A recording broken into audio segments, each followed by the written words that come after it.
Talk more talk, chat more chat. Hey everyone, I'm Darren DeVivo, and welcome to Talk More Talk, a solo Beatles video podcast. And I am joined by my hosts, my friends here on Talk More Talk. Kit O'Toole. Kit is the author of the book Songs We Were Singing, and also Michael Jackson FAQ. And she also co-hosts another podcast, Toppermost of the Poppermost, and she's here with us on Talk More Talk. Ladies and gentlemen, Kit O'Toole. Thank you, Darren. Hello, Darren. Hello, Ken. This is going to be a great show. It will be, absolutely. Ken Michaels, you know Ken from Things We Said Today, which co-host with Ken and Alan Kozin. Ken's also the host of the syndicated radio program, Every Little Thing. And you could, I'll tell you, you could go to WFDU.FM to find out more about the show there, or go to kenmichaelsradio.com, Ken's website, which then leads me to tell you that Ken Michaels Radio is his YouTube channel. So he's got Every Little Thing, the radio show, the YouTube channel, Ken Michaels Radio, this show, and Things We Said Today. And you haven't written any books in the past week or anything, have you, Ken? No, I've had no time for it. Okay. So Ken, it's great to see you again here. And I'm not starting a new show either. Okay. Thank you, Darren. Thank Yes. you. You'll both And I'm Darren DeVivo right now in limbo, 41, almost 42 years on the radio in New York City at WFUV. Unfortunately, came to an end last month, but planning on some new adventures. And I've got some things that are potentially coming together, which I'll share right here when they happen. But for now, you can catch me on Talk More Talk and on Things We Said Today with Ken and Alan Kozin. Today's going to be a very cool show because we have a guest coming up. We're going to sink our teeth into the Power to the People box set from John and Yoko, the Plastic Ono Band and Elephant's Memory. We sort of touched on the box set a few weeks back when we had Gary Van Syok, bass player from Elephant's Memory, on the show. And today, Chip Madinger, the author of Lennonology, co-author of Lennonology, co-author of 8 Arms to Hold You, a couple of essential books that deal with the Beatles solo, Lennonology, of course, John. Chip will be with us in a moment as our guest to help us with our look at Power to the People. But first, let's hear the latest Beatle news from Ken Michaels. Okay. Thank you, Darren. Of course, the big news since our last show was the release of Power to the People, which came out October the 10th, and we'll be talking about that more with Chip in just a few moments. To coincide with its release, the new December issue from Mojo Magazine will have a feature on the box set, and as they often do, a bonus CD sampler with 9 tracks. It's always got to be number 9. 9 tracks from the release. Sean is interviewed in this issue, and regarding the controversy on removing the song Woman is the N of the World, he said that decision, quote, was hard because it wasn't just something that I decided personally. It's something that everyone was advising. No one wanted to put it out. He added, I think it's a really important song, but times have changed, and I'm not going to bring any more negativity to my parents than I have to. At a recent listener party, which Darren and I attended, Sean was there along with Simon Hilton, who also helped produce the box set. He told us he's really enjoying all the work he's been doing on the Lennon box sets and can't wait to bury himself deep on the next project, which is the Walls and Bridges box set, likely to come out around the same time next year. Also, there should be videos coming out next year for the one-to-one concert, the afternoon and evening show, and a coffee table size book. The same kind of book that's in the box set, but expanded and many more pages to it. Again, when we find out the release dates, we'll let you know. Also coming soon will be a children's picture book from Sean for his recent Academy Award-winning animated film, Happy Christmas War is Over, from Penguin Random House. That'll be coming out November 4th. and you can pre-order it online. You probably know by now, but the Beatles anthology book has just been released for its 25th anniversary. Ringo's first 4 albums are coming out on colored vinyl very soon. That means Sentimental Journey, which will be on buttermilk yellow, Bukus of Blues, baby blue vinyl. See, they should put a Badfinger album on baby blue vinyl. Ah, I see what you did there.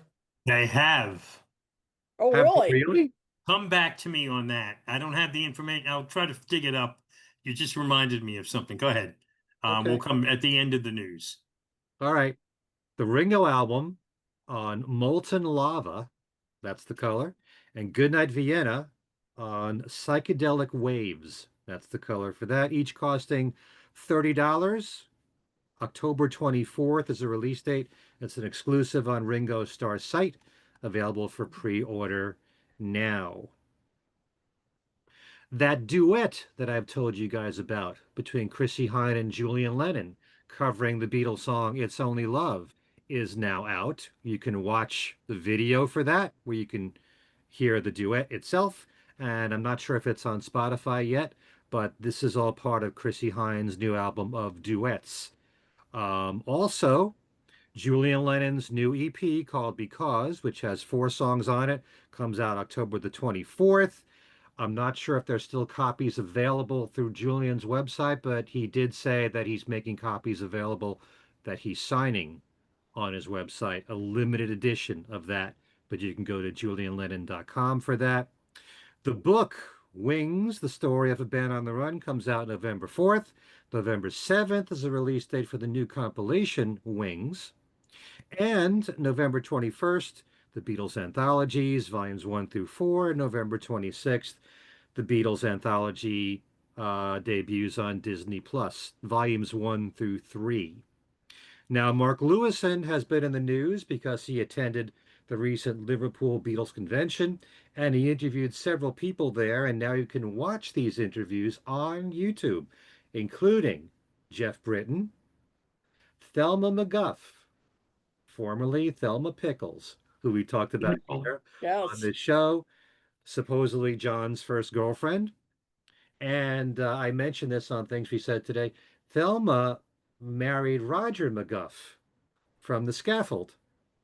So there's you can see the connection there. The Scaffold, Mike McCartney was in it. Pickles. And she has a new book coming out next year called From Me to You. And Mark also interviewed Billy J. Kramer. Look out for them all on YouTube. Mark Lewison interviewing those 3 people. I've also mentioned the new documentary on the Beatles called A Love Letter to the Beatles, all about the world's love, past and present, for the group. All these people sharing their memories. It's all about new fans as well, discovering their music, and it's streaming now on Amazon Prime, Peacock, Fandango, Tubi, and Flex, and others. Features appearances from Pete Best, Rogue Best, Richard Porter, Susan Shumsky, Debbie Greenberg, The Quarrymen, Lawrence Juber, Shannon McDonald, Julia Baird, The Bootleg Beatles, The Fab Four, Skylar Moody, Ruth and Angie McCartney, Billy J. Kramer, Vivek Tiwari, Richard Mills, and a few others. And you can order the film right now on DVD or Blu-ray. A Love Letter to the Beatles. You've also heard me mention about the documentary on John called Borrowed Time. Alan G. Parker is the director for that documentary. It covers the last decade of John's life. We interviewed Alan on Things We Said Today a couple of months ago about it. And there was this big question about DVD and Blu-ray coming out. So I did write to him, and he did say that there'll be a showing on December 8th of Borrowed Time, and we now know that it will be at the AMC movie theater at Lincoln Square in New York City on December 8th. It will be in theater number 9, and it will be released on Blu-ray and DVD after that. We'll let you know as soon as we hear about that. Also, a reminder that come December, the magazine Record Collector will have an entire issue devoted to George Harrison. This follows the last 2 years when they had issues each for John and Paul. Also, a new book coming out on November the 10th, Ringo Starr Solo Career, Got to Pay Your Dues. It's by Aaron Badgley, and it's coming out on paperback. You know Aaron for writing this excellent book called Dark Horse Records. I interviewed him on my channel, all about the history of Dark Horse Records, all the artists that were on the label, and all the releases, including George's own releases on Dark Horse. So now he has a book on Ringo coming out. Again, that's November the 10th. And actually, officially out right now, The Beatles, The Harmonies of Revolution, the story of four men who changed music, culture, and the world by Michael Valley, that has just come out. Thanks to John Bazzini, of course, for all this information. Where would we be without John? Find out about every book that's coming out from John Bazzini. He's the best. No doubt about that. Got to mention just a few passings here. The actress Susan Kendall Newman, who starred in I Want to Hold Your Hand, has passed away. She was Paul Newman's daughter, and she died from complications from chronic health conditions. She was 72. She played one of the 16 teenagers who tried to sneak their way into the Beatles' first performance on The Ed Sullivan Show. Susan Kendall Newman passing away. Also, big shock here to people who are familiar with the name, Joe Dara has died. Joe was a high-profile entertainment publicist who represented Paul McCartney, Elton John, David Bowie, Brian Wilson, Billy Joel, Paul Newman, Tony Bennett, Queen, ZZ Top, The Sparks, and more. Joe Dara represented Paul McCartney for more than 20 years. He also represented Ringo as well. He oversaw David Bowie's Serious Moonlight Tour and represented Live Aid, Amnesty International, Woodstock 99, and the Rainforest Alliance concert. Joe Dara died on October the 10th in Mississippi, and he was 74. Mm, What a life. that's for Representing sure. all those people, all the work that he's done. Really big name for those who follow people who have worked with Paul on the business side of things. And we do have to mention John Lodge, even though there probably isn't, I'm not familiar with any real connection between John Lodge and the Beatles, but obviously the Moody Blues being one of the biggest bands of all time, not just of the British invasion, but we always kind of connect British invasion groups with the Beatles. And of course, the early lineup of the Moody Blues had Denny Lane in it Hmm. and Mike Pinder, who worked on a couple of tracks on John's Imagine album. And John Lodge joined in 1966 in the group, played bass, wrote a lot of great songs with the band. And Isn't Life Strange among my favorite, Ride My Seesaw. A lot of really great songs, and it's very sad to hear of his passing right in the middle of a tour, too, that he was doing. Yeah. Uh-huh.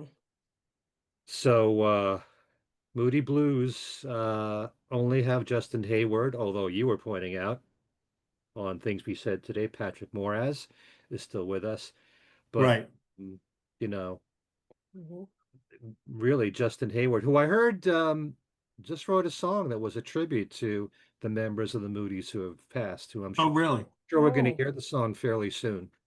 Right. John had, I knew I would regret this, but he, as you mentioned, is on tour and did just come through the New York metro area just a few months ago, and I could have gone to see him, and I don't recall the reason why I didn't, and I regret that. I was lucky enough though to catch him a few years back.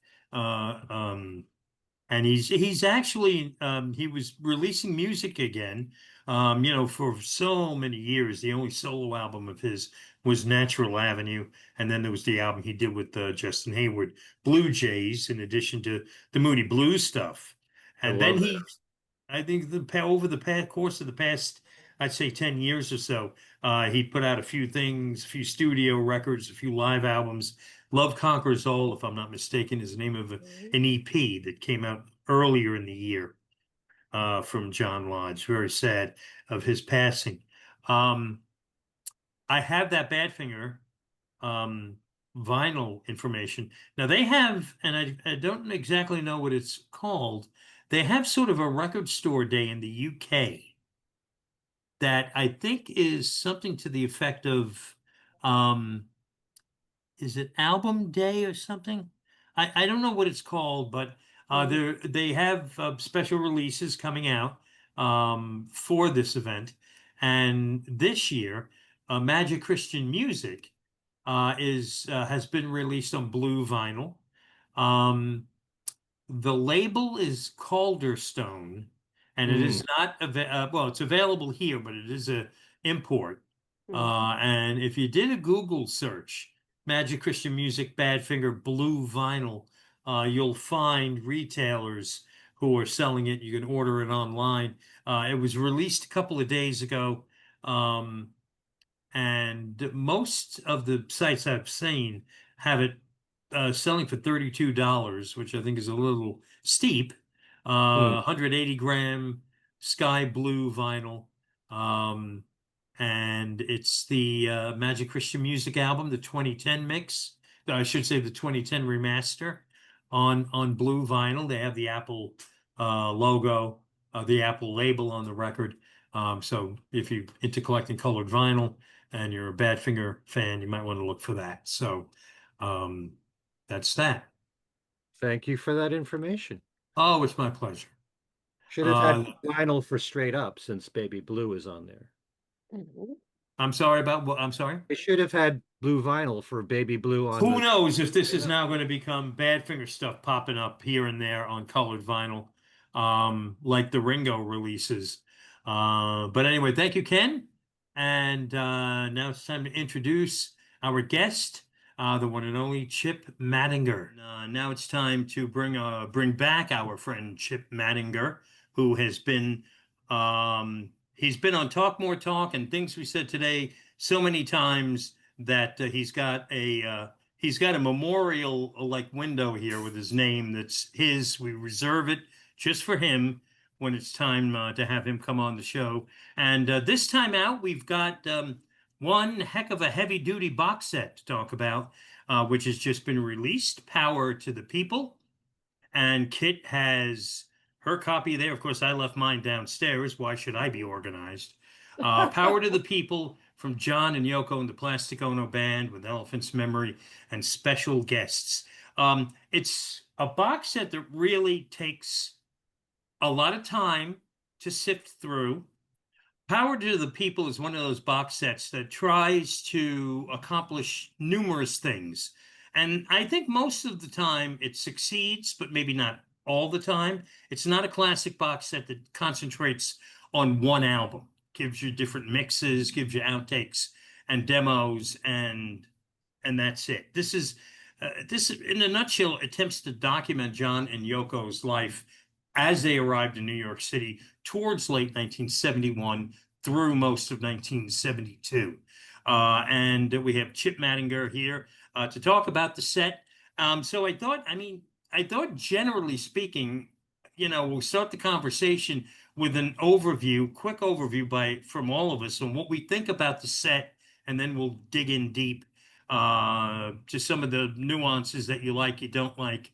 And we'll start with our guest, Chip Madinger. So in a nutshell, Chip, Power to the People. What you think? I'm hoping that the video companion might fill in some of the gaps. I understand that might be next year. But like you said, it picks up a lot of different things. It picks up, at least touches on all of their live appearances in that era. It picks up portions of some of the TV stuff. The Mike Douglas stuff isn't there at all. It isn't represented. There's some neat studio stuff. I always like the compilations from start to finish. This is how it began. Those are the most exciting for me, probably because I've got a short attention span. But it's nice to capture all this in one place. And it's neat to hear sometime in New York City studio stuff for a change. We've had very little of that as collectors, and it's exciting to hear that for a change.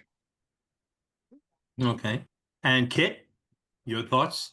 Yeah, I mean, I think you nailed it, Darren, that this is not the typical box set that we've come to we've become accustomed to. That this is sort of a time capsule in addition to talking about the album.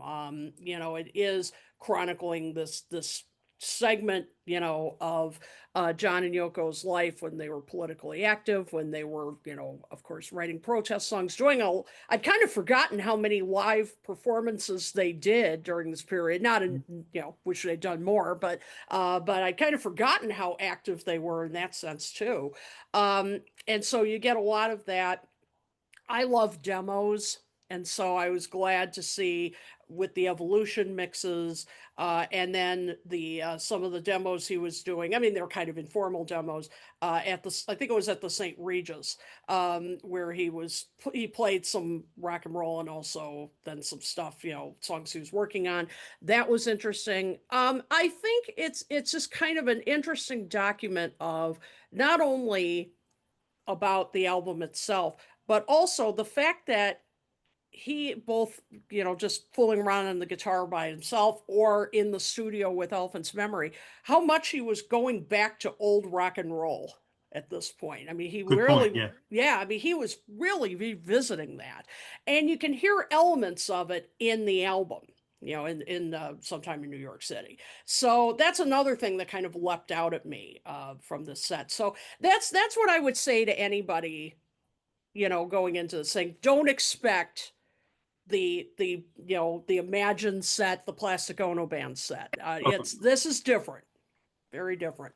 Right. And Ken? Uh, Definitely, as Kit put it accurately, this is a time capsule, but there's so many aspects about this box set that I love.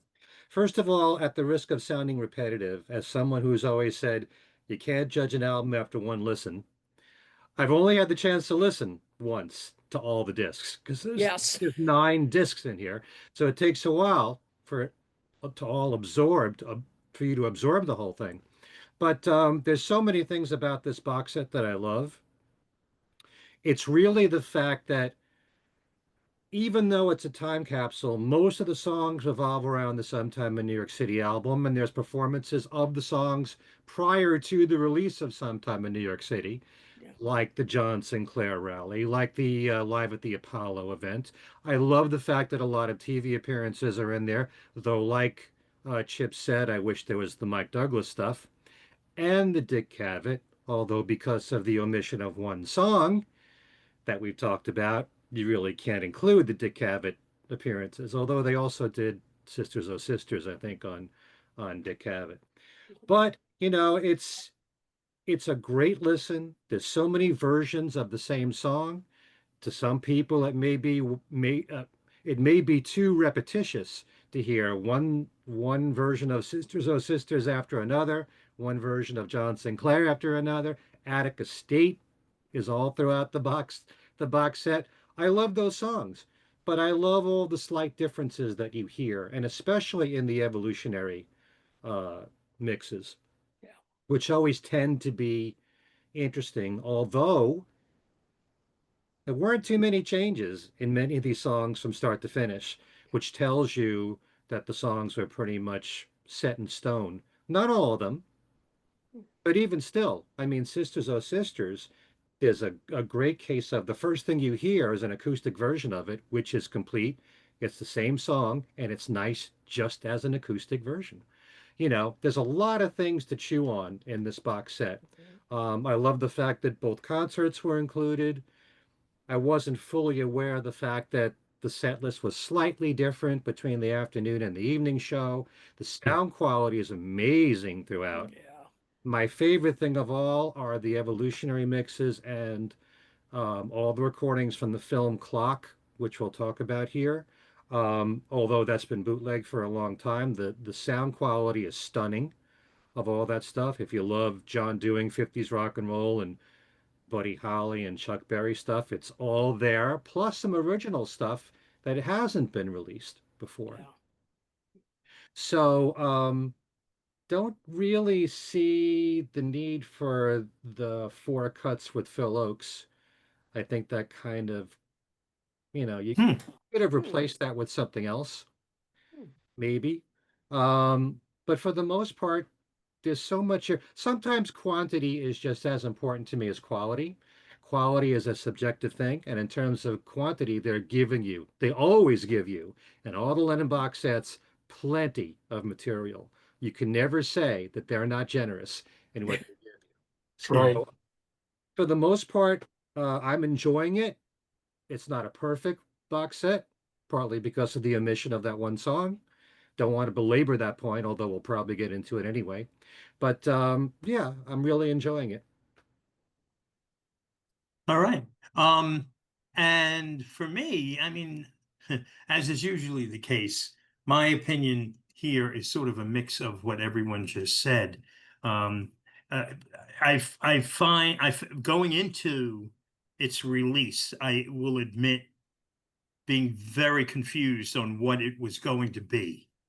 Um, and getting inundated with information, social media. Is it the one-to-one concert? We're going to see the concert. No, it's audio. Oh, just the audio. No, is sometime in New York City involved in the set? Is it, what happened several years ago with the sometime in New York City box set that was supposed to happen? Does that morphed now into this? So when I was kind of like, when it arrived and I opened it up, I was kind of going through it very slowly, like somebody with an IQ of 6 would go through it, because I felt like I needed to understand, okay, this is this, and then it all started to fall into place. You've got 80% of what you would want of the one-to-one concerts. I'd say you get 80% of what you'd want from sometime in New York City. They're not complete.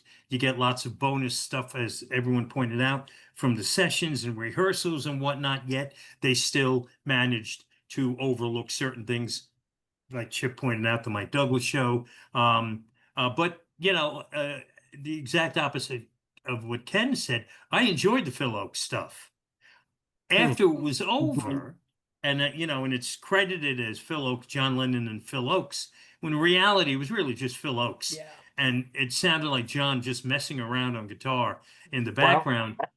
that's a good catch, because one thing that's really cool about the Oak stuff, if I can cut in here, Yeah. is John has just gotten his National Resonator guitar and is learning how to play in open tuning. Hmm. Oh, okay. Because That you is some hear him at some context. point going off kind of, and and Phil singing, and then you hear, and I'm like, wow, Mhm. what's going on back in the background? Waiting for Phil to go, you want to stop that, John, now? But the thought of the two of them together, um, with a tape machine, I guess it was in a hotel room. It was at Bank Yes. Street. Oh, okay. Yep.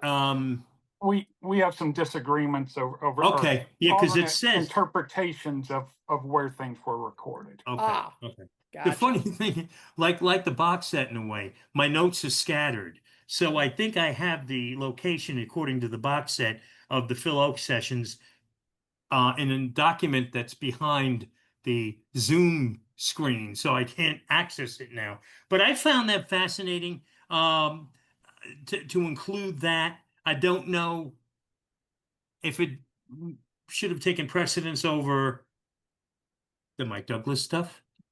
Um, the one thing that I thought was pointless was the hybrid disc. Yes. The best of. It's essentially the best of the two one-to-one concerts. And that's disc 1, I believe. Yeah. That's how the box set opens up. So you're getting a best of the concerts, but then you're getting the concerts almost in their entirety on CDs 2 and 3. And if I'm Yeah. not mistaken, correct me if I'm wrong, Sisters Oh Sisters is missing from both performances. Yes. And from what I understand, the reason for that omission was space. That's something I read a little while ago. That Huh. space, not outer space, but and not the space between my Like you're ears, in. space on the CD warranted an omission Hmm. in a box set that's got 7 other discs. So there probably could have been a way to combine both shows, maybe spread them out over 3 CDs so we get them complete. And as for the controversial song, then if that has to be left out, that has to be left out. But starting off with the hybrid disc is sort of redundant, but then you really get to sink your teeth into the matinee performance and the evening performance.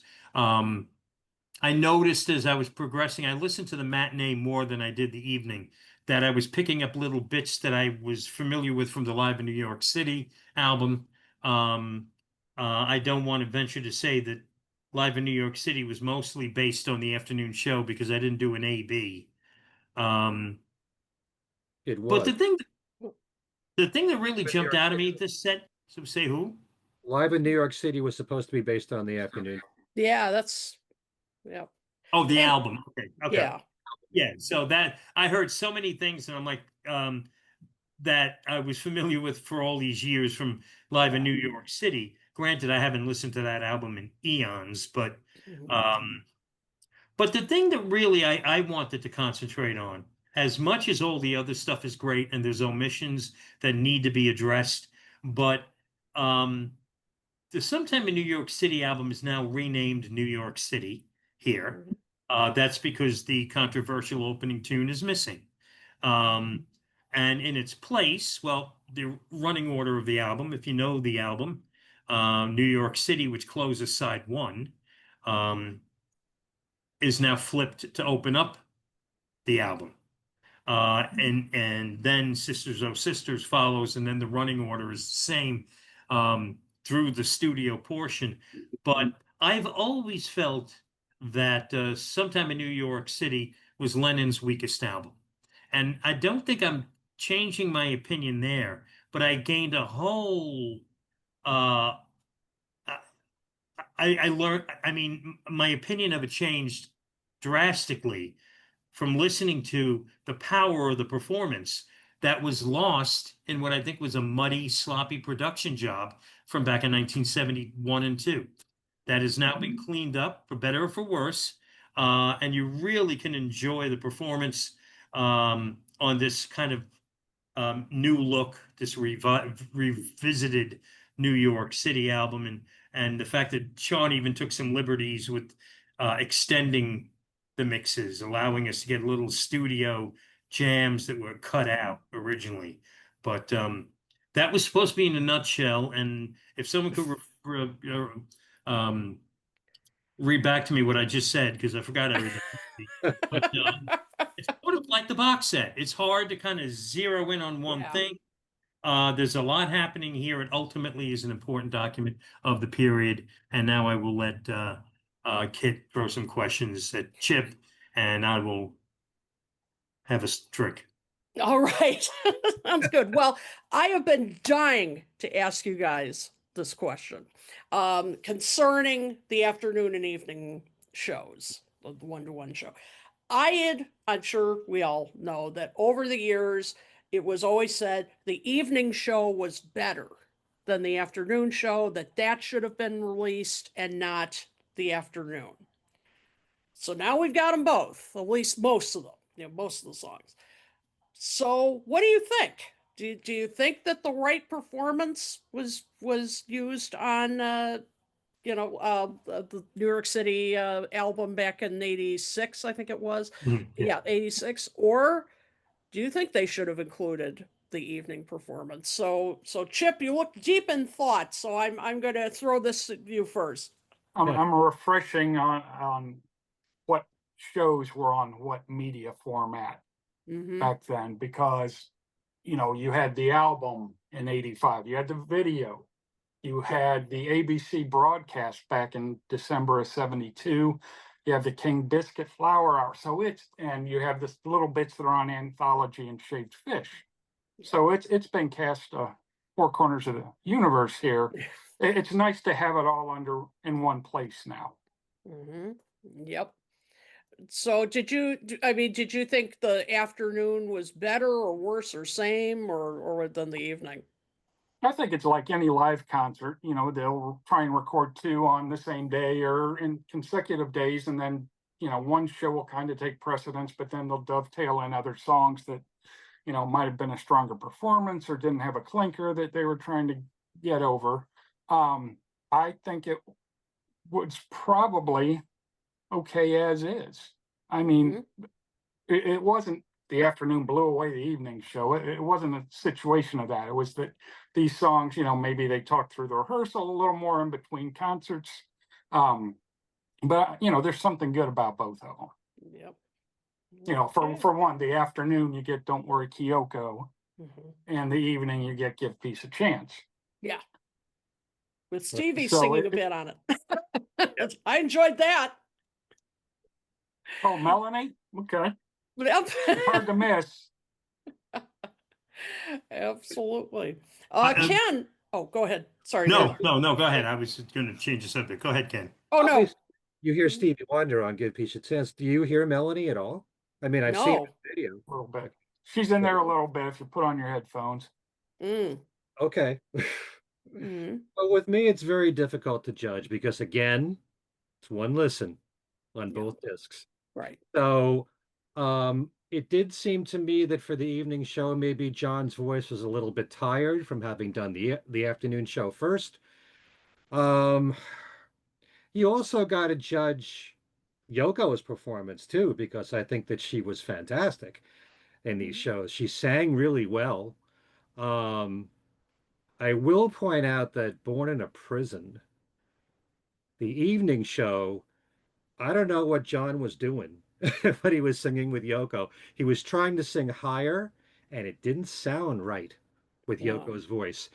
But in the afternoon show, it sounded great. He was singing the lower part. So, I like both. I hate to speak too soon because all of a sudden I could listen this week and the evening show sounds better. But just after one listen, if that matters at all, I think the evening show is weaker. But I could change my opinion next week. I So believe the guys in Elephant's Memory preferred the later. Yes. Um, and that should have been used. Does everyone agree that the hybrid disc is sort of redundant? Yes. Yes, it is. I Yeah. think so. Mhm. Yeah, you And just think like, really, there was nothing else to include or give us the video. They could have included that, but I know it's coming out next year, but yeah, maybe they wanted and to make sure, no matter what, that they had 9 discs. Mhm. Oh, yeah. There you go. um, Not much. what about the fact that one thing I think one route they could have taken, I think, with this box set is to kind of trim away, well, the hybrid disc, um, and bring together the two performances on 2 CDs, but in a way that I don't know what the total times were, so that we don't have to have the omission due to time of Sisters Oh Sisters. I mentioned that before. But I think it would have been really cool if they would have incorporated the Elephant's Memory album, Hmm. Yeah. They were looking for the which was tapes for recorded. that. I'm sorry, Chip. Studio One was searching for the Elephant Memories session tapes. And Okay. I don't know that they found them because there's nothing from them included on the box, but they wanted to troll through them for more spontaneous jam material, Mm. like we got on disc 6. Right. Okay. Having that in the set would make the picture even more complete because John and Yoko were involved in that session, and it was recorded on the heels of sometime in New York City, and even it's a double album. But I was even wondering if maybe incorporating Approximately Infinite Universe in Mhm. this set would really make it a complete picture of that era of all the work with Elephant's Memory. all of the sessions, I guess, right? Feeling the Space was not with No, Elephant's Memory, right? No. No. Now that would have given you, I mean, I'm sure Sean has the masters to approximately Infinite Universe because his label reissued Yoko's catalog some years ago. So that was what I thought maybe should have been done. To make it a complete audio package, have Elephant's Memory album, the Yoko album in there with Sometime in New York City or New York City, and two complete concerts. So what are some things that you think could have been lopped out or added on, Chip? If you're going to go down the wide, the full bore here, you could also put on the David Peel album, Mm, good point. which That's I, right. I think, and I realized that there was a time constraint issue when putting it on CDs, but I think it was the afternoon show that Elephant's Memory went out and opened with a track before John and Yoko were introduced. Oh wow. oh, When we did our Talk More Talk show with Gary Van Syok, he said Mhm. Elephant's Memory was one of the opening acts, but I didn't Yes. realize that they were there for the afternoon and not the evening. And apparently Roberta Flack was not there for the afternoon, but she was there for the evening. Hmm. Wait, who was No, there in Roberta the? Flack is out. She was just the evening, yeah. Yeah. Yeah. All Yeah. right. So Roberta Flack is in the evening. Who did you say, Ken, before that was not? No, Roberta Elephant's Flack was not there in the afternoon. Who?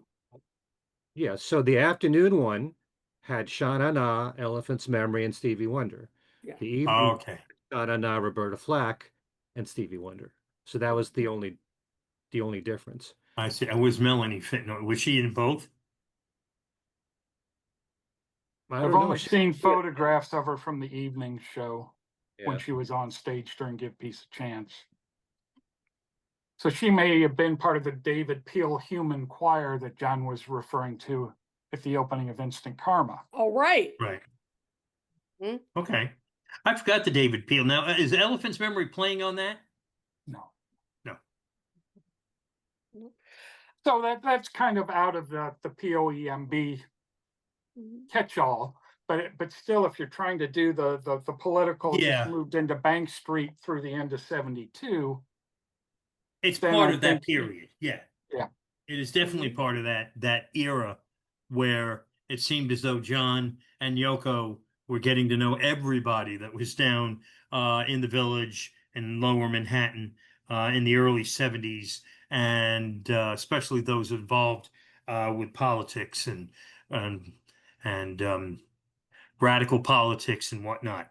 Can I The just say book, something, Darren? Were we please. talking about omissions? I think I'm the only one that feels this way because I'm the only one that brings it up.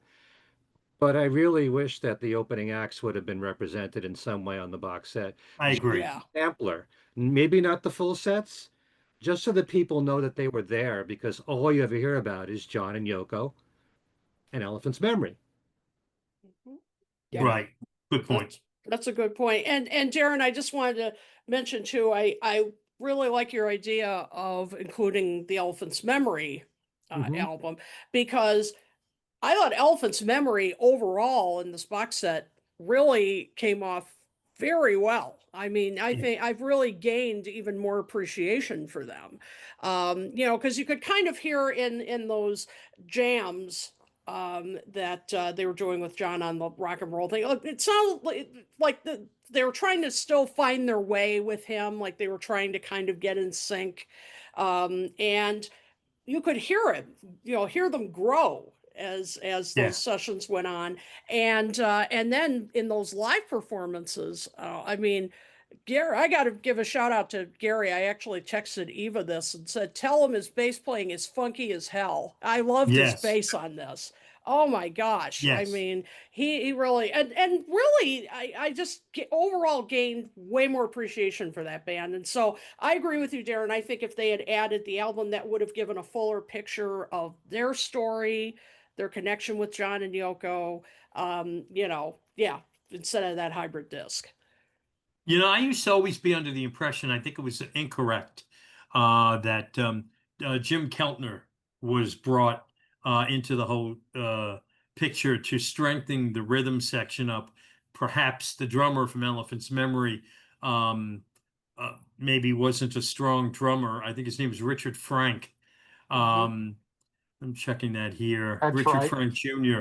But again, another eye opener listening to the concert and the album. I mean, he was dead on. Him and Keltner together playing side by side during the live shows. You know, I mean, they shine. I agree with you, Kit. And we haven't mentioned yet the book, which I think is terrific. The book in itself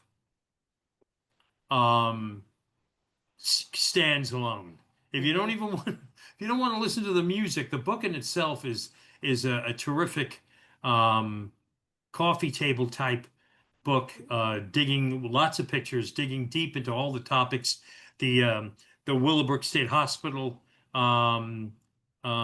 investigation is fascinating. It's laid out in there in some detail. I vaguely remember it happening. I was a kid. It was on the news. I remember the 6 o'clock news, eyewitness news, and seeing the not really knowing what they were talking about, but that name Willowbrook was sort of burned in my head, and now it's pretty much laid out the whole situation, which was horrible. But kudos to the book as well. Yeah, I think in a way that's almost alone worth the price of admission, because I felt like they had a big task, and Chip, you of course know about this from all the research you've done. You know, trying to set the scene here for what led to the album, the stories behind the songs, and all. I mean, they had to give a pretty thorough history lesson. Yes, They really did, yes. and did a nice job. What did you think, Chip? I spent more time listening so that I'd be prepared for Yeah. this, and that means I only got to flip through the book very quickly. So Yeah, I me really too. can't speak intelligently on it. Yep. But But yeah, I agree. Same It's thing. laid out like the others, Yep. and those are faultless. I mean, they're fantastic time capsules of each album, and I hope we see the rest. Yeah, for sure. Chip, do Yeah. you think if sometime in New York City box set had come out as they originally planned, what year was that? That would have been 2022 or I think 2023? so. Remember, New Year's Day, the announcement coming later in the year, sometime in New York City. Very cool. So that if that had happened and came out as a box set concentrating on the album, any ideas on how they might have treated the one-to-one concert? Maybe in a separate release? Were there any I- plans that maybe were developing that ended up changing when they canned the initial box set? I wasn't involved in it at all, so I'm not sure of anything that was cut. There was another question there, wasn't there?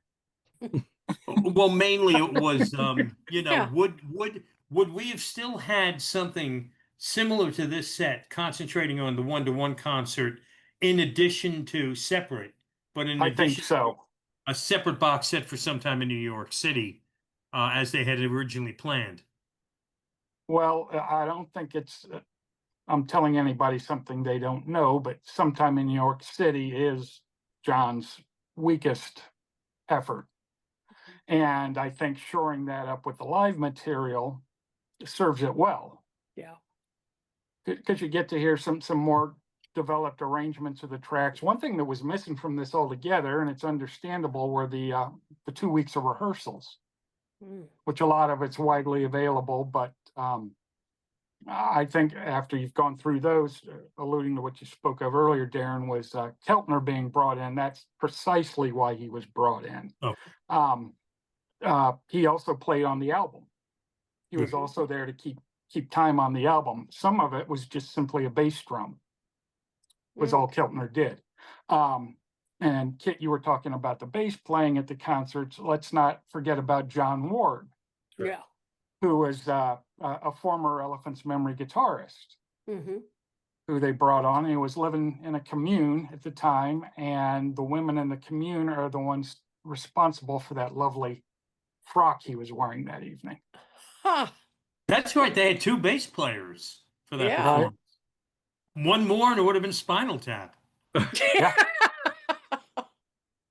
Oh, good point. Good point. When we get Gary Van Sciak on Things We Said Today, which will be later this week, I'm going to ask how you can tell what is John Ward playing, what is Gary Van Sciak playing, if they're playing simultaneously.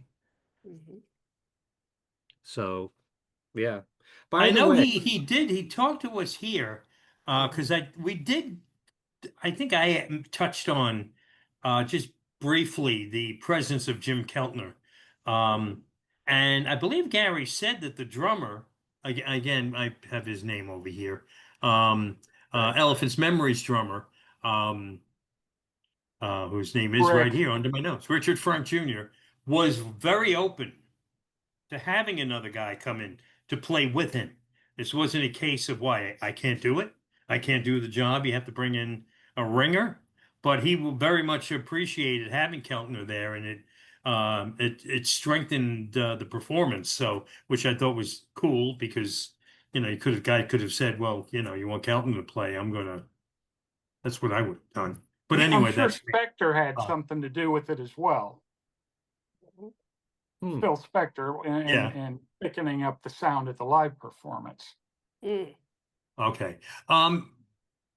Would the three of you agree that the original album sounded very sloppy? In what regards? Yeah. Production or performance? Production, Production. muddy. It just seemed to not complement the performances. It's the first, Yeah. Oh, go ahead, Chip. Sorry. just say it's the first full album that he did at Record Plant.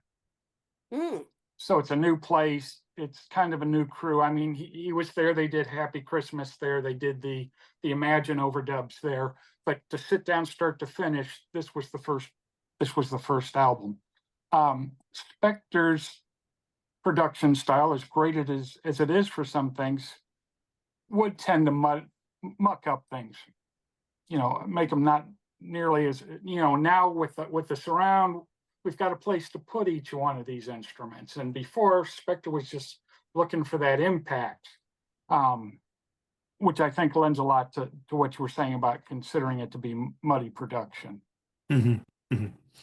Because, I mean, it was, again, as I said at the beginning of the show, the studio album, New York City, shines like I didn't think it was possible.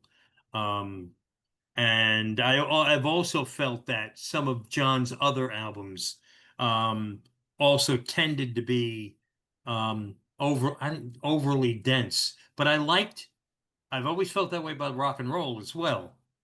But I liked the way rock and roll came off. I liked that what you were saying, Chip. He kept that spec on the tracks that Spector wasn't involved in. Lennon kept that Spector touch. And I liked it on rock and roll, but didn't really care for it on Sometime in New York City because it just made the overall original mix sound to me sloppy and it didn't complement Elephant's Memory at all. This mix does. That's what I was going to say. Again, that's why Elephant's Memory comes off so well here because, I mean, these mixes are pristine. I mean, you really can hear the full instrumentation. John's voice is up a bit in the mix, which is good. The only song, and maybe you guys will disagree with me, the only song I thought didn't benefit from the remix was We're All Water, because I kind of liked the original gritty, muddy kind of sound to that. I don't know. There was just something about You're it. right. The Yeah. double guitar intro isn't nearly as strong now on the remix as it was on the original album. Yeah, It's a exactly. good catch. Yeah. Yeah. I mean, it sounds too pristine, and for that kind of song, I just think that doesn't work It just doesn't pack the punch, as you said. But otherwise, the other songs benefited greatly from it. But yeah, that's the only one that I'm like, that's a little too crystal clear. Well, I have a completely different opinion from what the three of you have said. Mhm. Surprise. But yeah, I actually like the original mix a lot. I've never considered any of John's albums to be muddy, really. I've gotten very used to the balance of the mixes and the instrumentation and the way that it was originally planned. I do like the new mix, but there are some things that Sean removed Mhm. there. Yeah. Like there's a lot less sax. I was going to say that. Problem with Was sax. it me? But almost throughout the whole set, the Uh-huh. sax occasionally is getting lost on many performances, It's not studio as and live. it's not as up there in the mix in New York City. It's not there as much in Sunday Bloody Sunday. He took away the flutes at the beginning of The Luck of the Irish, and I love Oh, the arrangement of that. So oh, I never have a problem when you hear more than what you originally heard, but I have a problem when you take away from something that you're used to hearing. So, we know from the past that Sean seems to have a problem with woodwinds. Witness what he did with Steel and Glass on is it called Give Me Some Truth? I get the titles mixed up, but the Yeah. compilation that came out in the box set a few years ago, he took away I the forgot. sax at the end of One Day at a Time. He took away the sax in the different mix on Mind Games.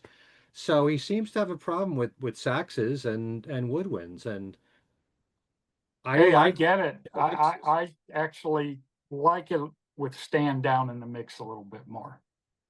But you know, I think the saxophones added a lot, say, to the yacht rock of Walls and Bridges or the rock and roll album. But you know, we don't you can agree ever to call Walls and disagree. Bridges yacht Yeah. rock. Mhm. Don't you dare call Walls and Bridges yacht rock.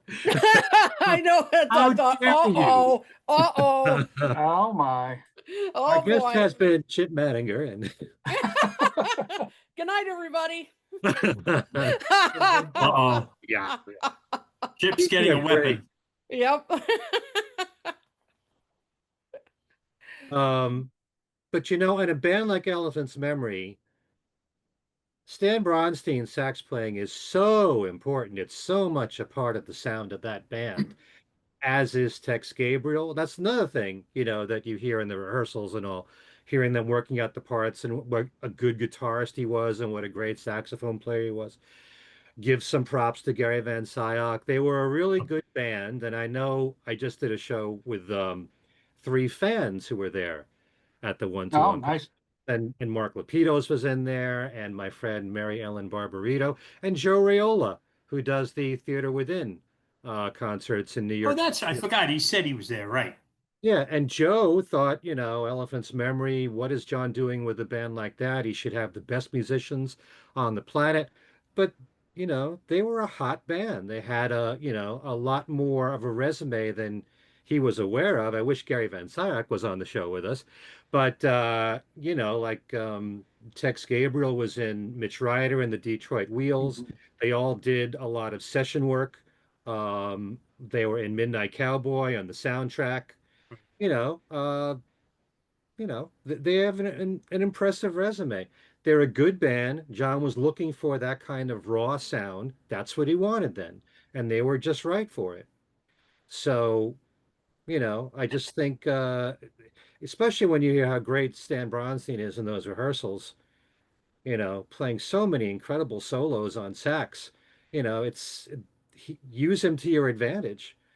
Uh, Yeah. And it's an instrument that, like Kit pointed out, John sinks his teeth into his love of early rock and roll in this era. And there's a lot of straight ahead rock and roll on a lot of these songs, and the sax was such an important instrument to that sound. Um, did you tell Joe Raiola that Carly Simon was briefly a member of I did Elephant's hear Memory? that. He was one of their first singers. Yeah, Wow. Yeah. I'd love to hear a recording of that. Yeah, that'd be There cool. is one that exists. Mm. I'd We'll love have to to hear ask that. Gary. Mhm. I don't think Gary was with them at the time. I No, don't think he Gary got was a swept up. late join, and so was Wayne. So was Oh, Tex. Well, still we're going to have, folks, programming announcement. Things we said today, we'll have Gary Van Sciak on. I think Ken pointed out earlier, later this week. And we had here on Talk More Talk, we had Gary on about a month or so ago. yeah. I should bring my copy. I found a copy of I think the last Elephant's Memory album I found not that long ago in a store. And there was Stan Bronstein's Elephant's Memory for that, if I'm not mistaken, that final album. So I should bring it as a little show and tell thing. But anyway, any other things you want to add that we haven't touched on? Some of the things, anything you would like to remove that we've touched on so far? Anyone want to chime in with some final thoughts or whatnot? And then maybe we'll take a very quick peek ahead. Mhm. Well, as I mentioned, I really found and I definitely wouldn't remove this, the, just John and John playing acoustic and in some cases electric, and working on, both going through some old rock and roll, but then working on some songs that I don't recall hearing before. I think I've heard of them, but like Gone from This Place, Mm-hmm. and When the Teacher. Um, those are really beautiful songs. I mean, I wish he, had been able to work on them more, because I mean, they needed some work in terms of lyrics and that kind of thing. But there were some beautiful chord changes in those songs, and so it's kind of interesting to see. Here he was in the middle of, recording and performing these just kind of hard driving, rock numbers on sometime in New York City, but then he was working on these other songs at the time, developing them that were quite different sounding. I mean, really, very beautiful, spiritual, tender. It's a shame that he didn't get to develop those songs further, because I thought those were really interesting to listen to, and I enjoyed it. And his voice sounded great, even though he wasn't singing at full power. I mean, these were just demos, but really, that was an unexpected treat for Hmm. with the set. Well, as an aside, the teacher track was previously copyrighted as Man is Half of Woman, Woman's Half of Man. Oh, okay. Interesting. So we've known about it, but it was retitled in this case. I see. But yeah, great to hear. And as I said, just such a contrast to what the other things he's working on at the time. The chord progressions on When the Teacher sound very much like All Things Must Pass. Yes, that's Oh, true. well, okay. It's got the same vibe. Yeah. Mm-hmm. Yep. Anyone have any thoughts? I haven't listened to this portion of the box set yet. Any thoughts on the live jam stuff? Anyone want to, maybe point out? Because I can't. Like I said, it's the last part of the set, which I haven't really checked out yet. It's been selectively edited in spots. Yoko's comments about hand ratty have all been removed, Mm. like they were on the 2005 single disc reissue, but they've taken that out. I believe there are a few other things, but they're just not coming to mind at the moment. But they retained the same edits that were on Sometime in New York City. For example, Don't Worry Kyoko really did go on 20 plus minutes, but Wow. but it had 12 edits in it where they just tightened it up and made it into what it is, what was released. Mm-hmm. Yeah. And another yeah, go thing ahead. on the live jam is they used John's 1971 vocal overdubs, like the original album did, but they are bumped up quite a bit. Oh. Oh, and I don't know about you guys, but I am so glad that we finally have the lyrics to Scumbag. I just love that in the Yeah. book they actually wrote out scumbag, scumbag, scumbag. I mean, I just thought, well, thank God, they helped us out there. Now we can know what he's saying. Your dirty movies and a scumbag. Yeah. They're very Zappa-esque. Yep. I always, I mean, Zappa going, let's hear it for the scumbag. I've always sort of wanted to isolate that out and use it somewhere. Yeah.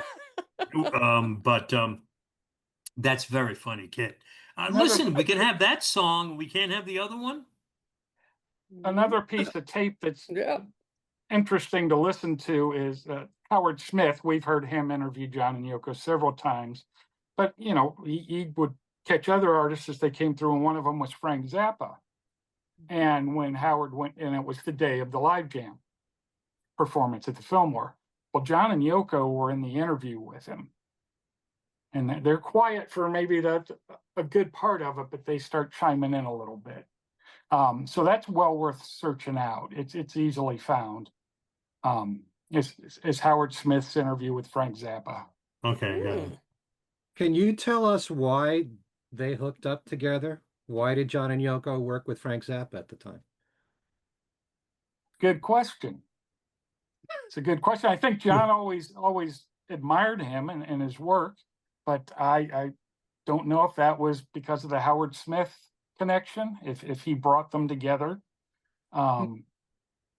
Because I don't know that at the beginning of the day, I don't know that John and Yoko were still had been invited to go on stage with him yet. Mm.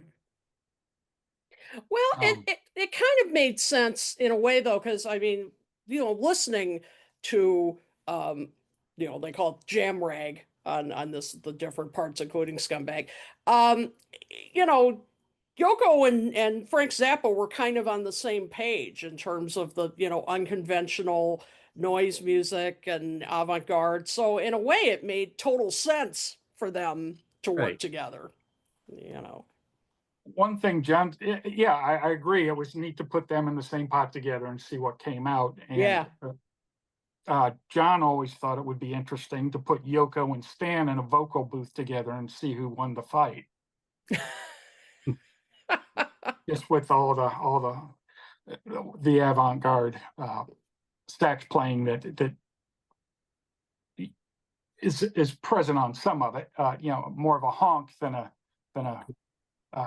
yacht rock sax can. But I always thought that was funny that John thought it'd be cute to put them in a booth together and see who won. Ken and I were lucky enough a few weeks ago to be at a listening session. They did one in I guess it was in LA, and they did one in New York City. And we heard samples of the box set. I think something like I think it was like 8 or 9 songs. I have them written down somewhere. Again, Mr. Organization here. Write them down so you remember. Then lose where you put them, where you put the paper. Usually, in instances like this, and I know Apple works like this. Everything's very secret. You don't know what's coming next, what's happening. But we now know next year, I think it's next year, but we now know definitely we've got a Walls and Bridges box set coming up. Yes. And any thoughts? I'll go to the Lennonology guy, Chip, on what could be brewing for Walls and Bridges, what hopefully they find, or I think it'll be more of the same. The same format as the other boxes. They'll have the ultimate mixes, and they'll have the remaster of the album and the sessions and so forth. There aren't any songs that we haven't heard from Walls and Bridges, except for Move Over Miss L, right. Which is easily available now. I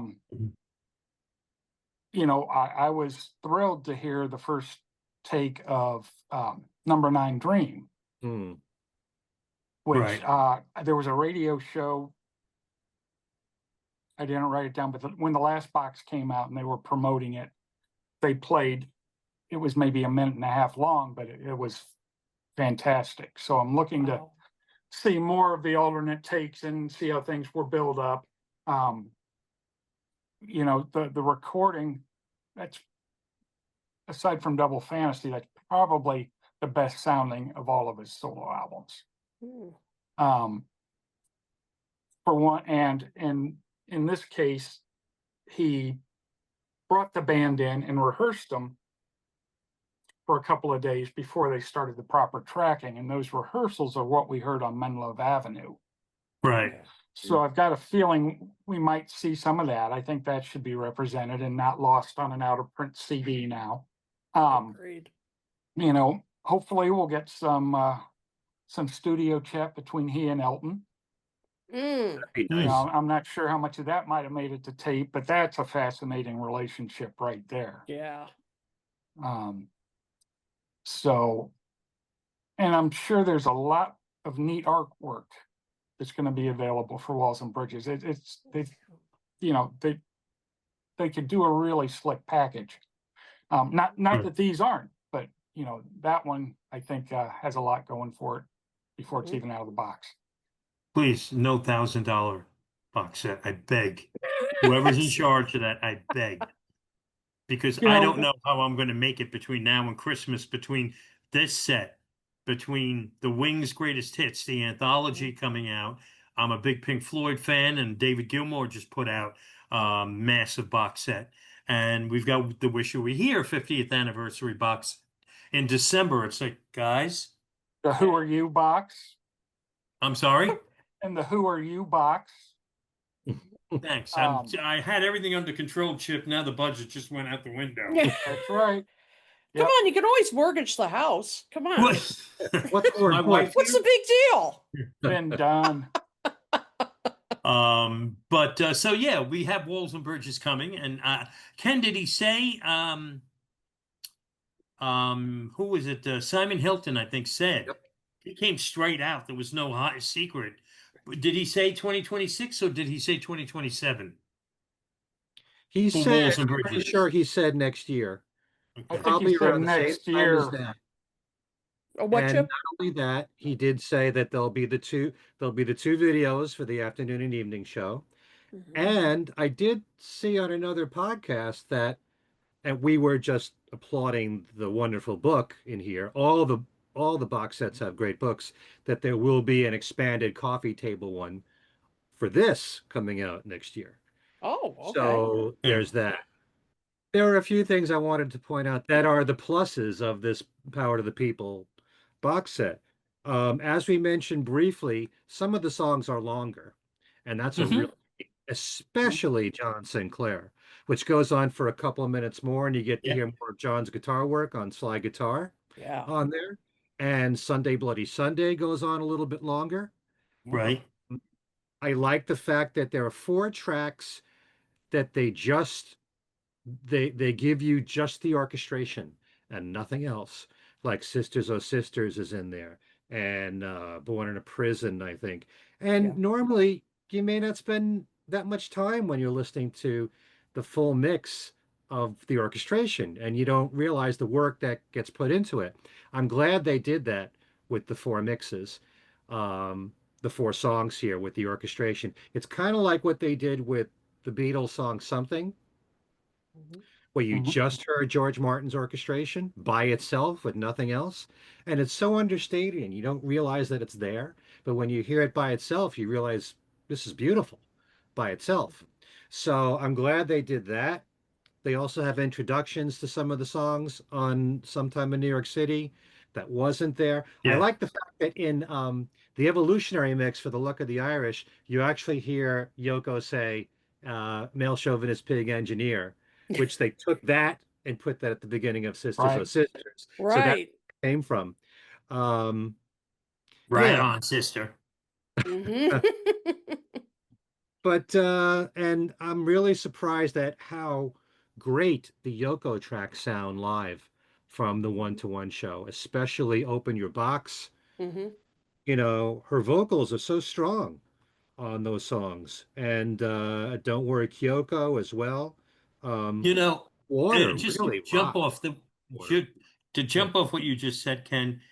I understand Yoko's vocals and her singing and her songs aren't for everyone, right. but there is no denying that in these performances, I mean, they rock.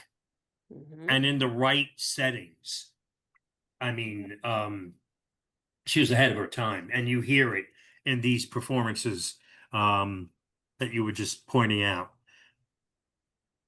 So much That of the was, stuff that she was doing back then really were copied later on. You know, they always bring up the B-52s and Lennonology and people like that. But you listen to Move On Fast, I mean, yeah, that's mainstream now when you're so used to yeah, all these other artists. So it's not a big deal for people who didn't take the time to listen to Yoko. Listen now. yeah, This is a really good band to do those songs with.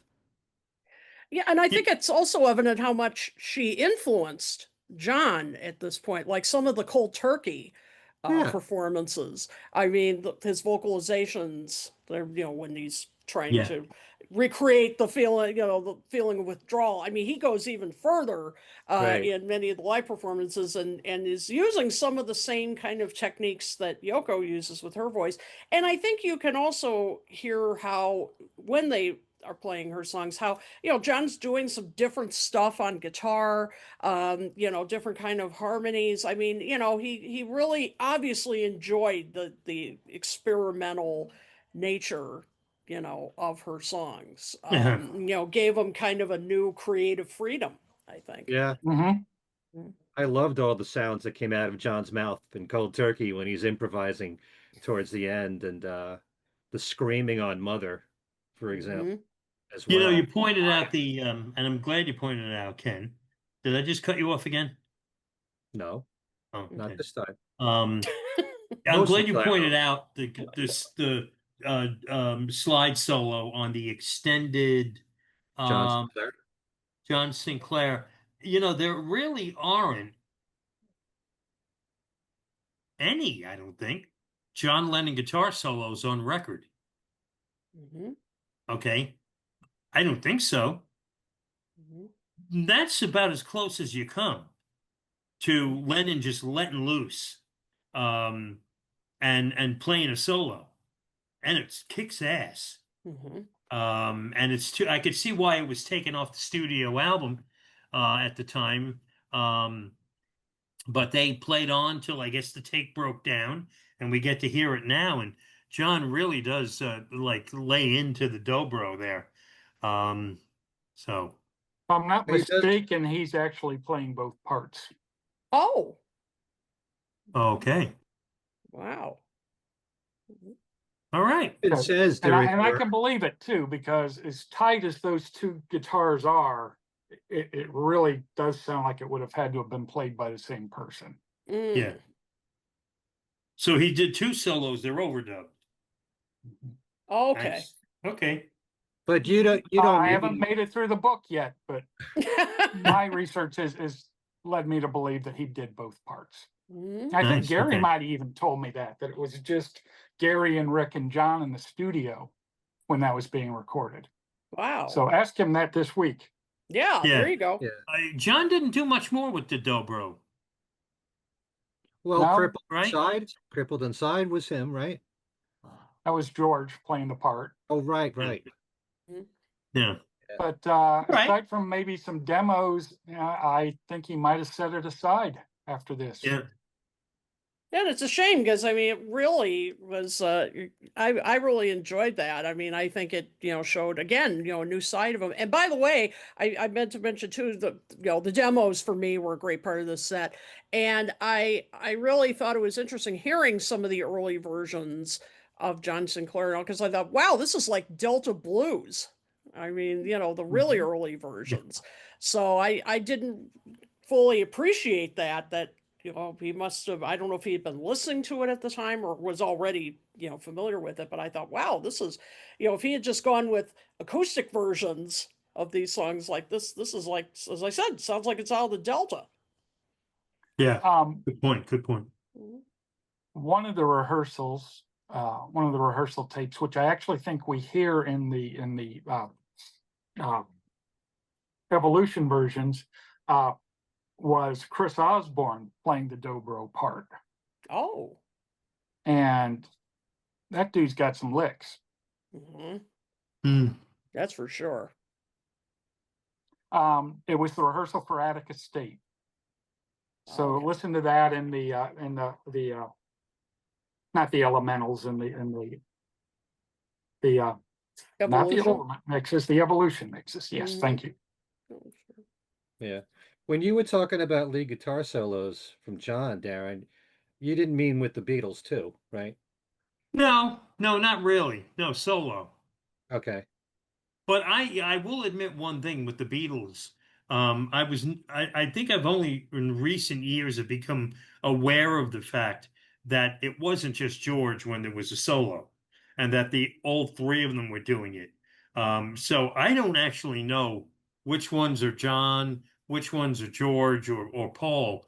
With the Beatles stuff, I admit, I don't know everything. Oh, But no. anyway, no, I meant mainly of the post Beatles period.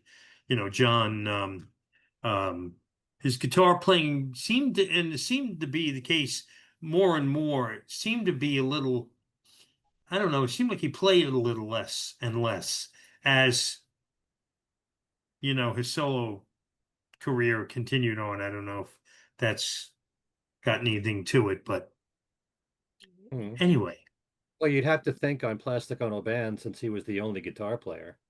well, that's early on in the game. Yeah. Yeah. Mhm. Yeah.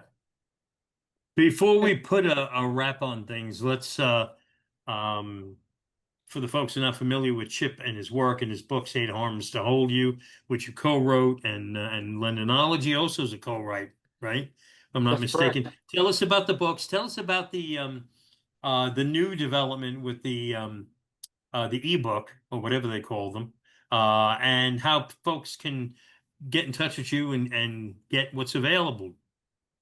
Well, I was initially planning to issue the ebook of Volume 1 of Lennonology, along when Volume 2 came out. I was going to release the ebook of the first volume. And in looking at the two anniversaries, we've got it's been almost 10 years to the day that came out. So also at the same time, the postal services decided to raise the rates to overseas. It costs $75 to send a 4-pound book to the UK now. So Wow. hopefully the fact that the ebook of Lennonology is now available, it'll be available to a lot more of the overseas folks, and that they'll get to see it. So that's available as an ebook now for the first time. Also, there's the ebook of 8 Arms to Hold You remastered. 8 Arms is also celebrating a big anniversary, and it's 25 years old this year. Wow. Yeah. Which Wow. I find really hard to believe. Yeah. But that is also out as an ebook that was updated, I think, in 2018 to Yeah. include a lot of new information on the same era. It didn't go past 2000, but it tightened up what was there already. We took out 30,000 bad words and put in 30,000 new ones. But both of those are available now as ebooks on the Lennonology.com website. And yeah, I'm excited. There's been a lot of interest in it. And I also have put the paperback on a 25% off for folks in the US Oh, if they nice. want to buy the physical copy of the book. And I will Very put all nice. the information. Is that from your website? Is That what Chip? from my website? That like buying it with the discount is I'm going to put it in the Yeah. description. Okay. There are a bunch of red buttons on there with say buy it now, and you can pick and choose. You can get a bundle of the 2 ebooks or get them separately if you already have the one. And there's also some paperbacks that I'd like to move out of the garage. Any word of when Lennonology Part 2 comes out? I'd like to have it out earlier than all of these boxes being finished, so that some of the research that I've done, that it's been captured in all of these great books. But I think in order to do it right, it's not a sanctioned book, so I can draw facts from what they issue in the box sets. So maybe it's going to be in everyone's best interest for a more not proper book, but for a more detailed book, is to wait for the other box sets to come out. Mhm. Okay. But Lewis and I kind of have a running joke that who's going to get out volume 2 first. Then, of course, they may go back to Plastic Ono Band for a redo box set, Right. and then it'll start cycling through again one more time. So, power to the people, right on. Thank you so much, Chip Madinger, for hanging with us here. And I'm sure we will be talking soon. Actually, we got to have you back because we're coming up. No, we just passed the 50th anniversary of Shaved Fish. So we got to have a Shaved Fish show. Yeah. Save fish box.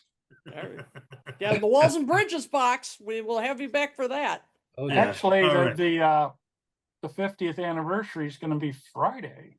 Oh wow. Oh, Shaved Fish. Yeah, for Shaved Fish. Oh, Friday. Oh, okay. I thought it And passed. 24.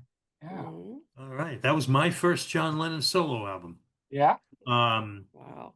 So, and it always bugged me that he made those medleys at the beginning and the end of the album because I wanted the full versions of Give Peace a Chance and Happy Christmas War is Over and Cold Turkey. But those were also the way, you know, that was like my first learning experience. All things Lennon solo was that album.